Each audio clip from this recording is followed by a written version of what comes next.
Hello. I had reason to look at the Queen's coronation service back in 1953. What struck me was how specifically Christian it was.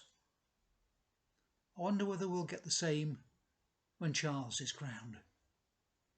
During the service, the Queen is handed a sword with the words, let me quote, "Receive this kingly sword, with this sword do justice, stop the growth of iniquity, protect the holy church of God, help and defend widows and orphans, restore the things that are gone to decay, punish and reform what is amiss," and so on.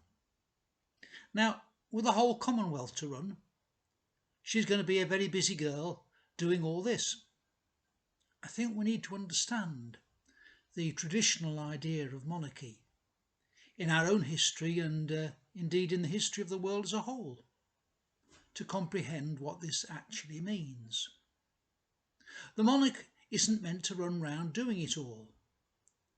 As the head of society, they are meant to be the living link between the God of that society and the land that they rule.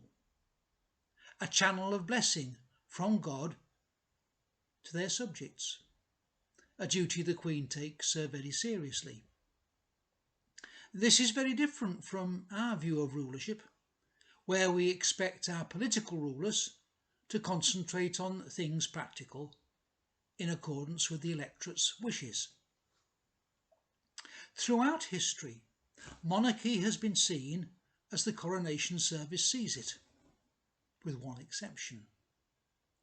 The people of Israel were meant to be led by God himself, through his prophets. In the end, the Israelites rebelled against this direct rule from God, demanding a king like all the other nations. And finally, God said to Moses, well, let them have one, but they'll live to regret it. And regret it they did.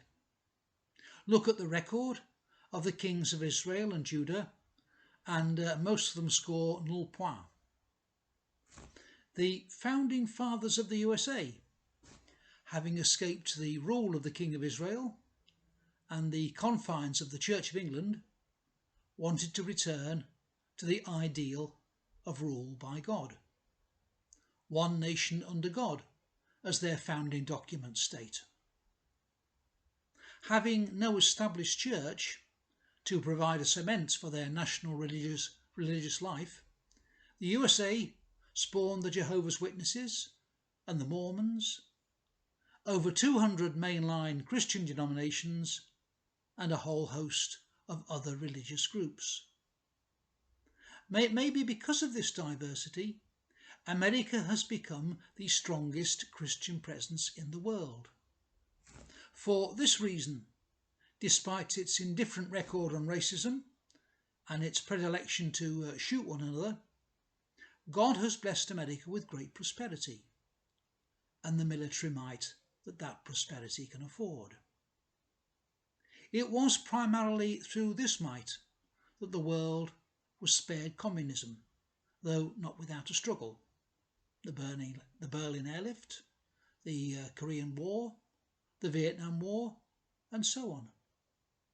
It took 75 years from the Russian Revolution to the collapse of the Soviet Union to see them off. Another threat to the world now takes communism's place: radical Islam.